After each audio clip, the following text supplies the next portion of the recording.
Sebanyak 122 kali gempa susulan pasca gempa utama dengan magnitudo 5,6 terjadi di wilayah Cianjur dan Sukabumi hingga Selasa 22 November 2022 pagi tadi. Badan Meteorologi, Klimatologi, dan Geofisika atau BMKG menyampaikan tren magnitudo gempa susulan di Kabupaten Cianjur cenderung melemah. Hasil monitoring BMKG menunjukkan bahwa hingga Selasa 22 November 2022 pukul 4 pagi menunjukkan tren magnitudo gempa susulan yang cenderung meluruh.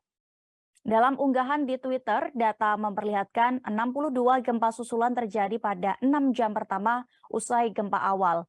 Kemudian 39 gempa susulan pada periode 6 jam berikutnya. Selanjutnya, intensitas gempa susulan semakin menurun dengan hanya 17 gempa pada periode 6 jam ketiga dan 4 gempa susulan pada periode 6 jam keempat. BMKG menyebut lokasi pusat gempa yang disebabkan pergeseran sesar Cimandir ini terletak di darat, berjarak sekira 9,65 km barat daya kota Cianjur atau 16,8 km timur laut kota Sukabumi dengan magnitudo 5,6 pada kedalaman 10 km. BMKG menyebut kejadian gempa bumi ini diperkirakan berpotensi mengakibatkan terjadinya bahaya sesar permukaan dan bahaya ikutan berupa retakan tanah, penurunan tanah, gerakan tanah, dan likuifaksi. BMKG meminta masyarakat di Kabupaten Cianjur, Jawa Barat untuk mewaspadai bencana lanjutan berupa tanah longsor dan banjir bandang. Imbauan ini dikhususkan bagi masyarakat Cianjur yang bermukim di daerah lereng-lereng perbukitan dan di lembah atau bantaran sungai.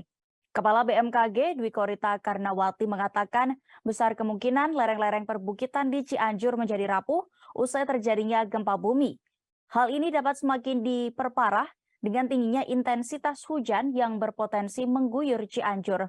Dwi Korita juga meminta masyarakat untuk tetap tenang namun waspada dan tidak serta-merta mempercayai informasi atau berita yang tidak jelas asal-usulnya dan tidak dapat dipertanggungjawabkan kebenarannya.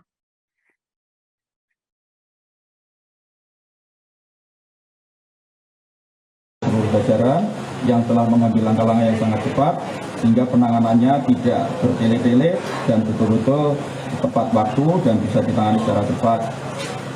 Adapun kebutuhan yang sudah disiapkan dari pihak-pihak terkait, misalnya dari pihak BNPB memutuskan bahwa nanti hanya ada satu posko dan itu ditempatkan di kantor Bupati Cianjur ini. Dan untuk wartawan dimohon arif di dalam menghimpun berita, terutama berita-berita resmi, supaya bersumber dari satu pintu, yaitu berasal dari posko, dan akan diadakan konferensi pers per tiap hari jam 15.00. Pagi ini tadi saya mengecek sejauh mana keterlibatan TNI Angkatan Darat. Tentunya hal ini sesuai dengan perintah dari Panglima TNI untuk segera bergerak cepat bagaimana untuk mengatasi kesulitan rakyat. Dari tenaga-tenaga medis yang ada kita kerahkan, yang awal kita kerahkan dari Kodam 3 dibantu dari Puskesmas, kemudian pasukan kita libatkan Kodam 3 dibantu dengan dari Kostrad maupun dari Pusbekang, dari dapur umum dan sebagainya, tenda-tenda sudah kita kerahkan membantu pemerintah sehingga dari awal sudah kita antisipasi dan kita siapkan juga sekarang rumah sakit lapangan. Tadi saya sudah tinjau tempat karena saya lihat tadi tempatnya belum begitu memuaskan lah, artinya untuk sekelas mereka dirawat. Ini berangsur-angsur kita akan perbaiki dan pada intinya TNI Angkatan Darat siap untuk membantu pemerintah dalam rangka penanggulangan bencana. Terima kasih sudah nonton.